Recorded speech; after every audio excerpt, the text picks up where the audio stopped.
নমস্কার সবাইকে বন্ধুরা, আজকে 20 মে 2024 ইংরেজি ত্রিপুরা দর্পণ পত্রিকায় উঠে আসা একটি বিশেষ গুরুত্বপূর্ণ হেডলাইনের বিস্তারিত আলোচনা কি দেওয়া হয়েছে সেটা এখন আমরা দেখব। হেডলাইনটির নাম হলো বিদ্যাজ্যোতি স্কুলগুলির ফলাফল বামপন্থী ছাত্রদের বিক্ষোভ মিছিল। এখানে বলা হচ্ছে, অতি সম্প্রতি প্রকাশিত হয় সিবিএসসি পরিচালিত এই বছরের উচ্চ মাধ্যমিক ও মাধ্যমিক পরীক্ষার ফলাফল। ঘোষিত ফলাফলে দেখা যায়, গত বছরের তুলনায় এবছর দুই বিভাগেই পাশের সংখ্যা খানিকটা বৃদ্ধি পেয়েছে, কিন্তু এই বৃদ্ধির মধ্যেই রাজ্যে দেখা দেয় অসন্তোষের ছায়া। শুধু তাই নয়, পরীক্ষার ফলাফল নিয়ে এখন তোপের মুখে বিজেপি পরিচালিত রাজ্যের বর্তমান সরকার। কারণ রাজ্যের ছাত্রছাত্রীদের শিক্ষার মান উন্নয়নের জন্য গত বছর 125টি সরকারি স্কুলকে বিদ্যাজ্যোতি স্কুলে পরিণত করে রাজ্য সরকার।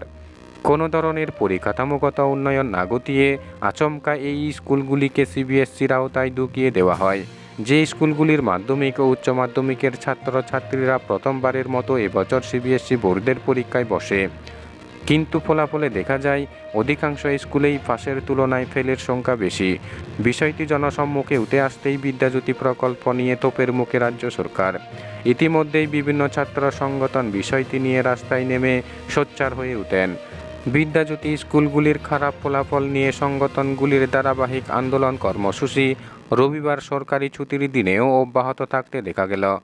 এদিন বামপন্থী দুই ছাত্র সংগঠন ভারতের ছাত্র ফেডারেশন তথা এসএফআই এবং উপজাতি ছাত্র ইউনিয়ন তথা টিএসইউ এর যৌথ উদ্যোগে আগরতলায় সংগঠিত হয় ফলাফল নিয়ে বিক্ষোভ মিছিল।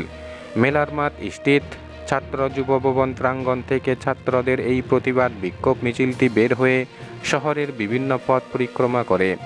রাস্তায় নেমেই এই দিন বিদ্যাজ্যোতি স্কুলে চরম অব্যবস্থার বিরুদ্ধে গর্জে উঠে ছাত্রছাত্রীরা। প্রতিবাদ বিক্ষোভ মিছিলের নেতৃত্ব দেন এসএফআই-এর রাজ্য সম্পাদক সন্দীপ দেব এবং টিএসইউর কেন্দ্রীয় কমিটির সাধারণ সম্পাদক সুজিত ত্রিপুরা।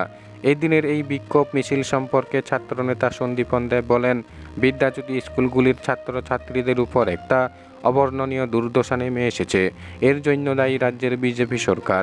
এই ফলাফল নিয়ে সংগঠন দুটি শিক্ষা অধিকর্তার অফিস ঘেরাও বিক্ষোভ কর্মসূচি সংগঠিত করেছে। সংগঠন এই ফলাফল নিয়ে রাজ্য সরকারের স্পষ্টীকরণ দাবি করেছিল, কিন্তু এখনও পর্যন্ত তা দেওয়া হয়নি। বন্ধুরা, খবর আপাতত এই পর্যন্ত। বন্ধুরা, ভিডিওটি ভালো লাগলে লাইক, শেয়ার, সাবস্ক্রাইব করে আমাদের সঙ্গে থাকুন।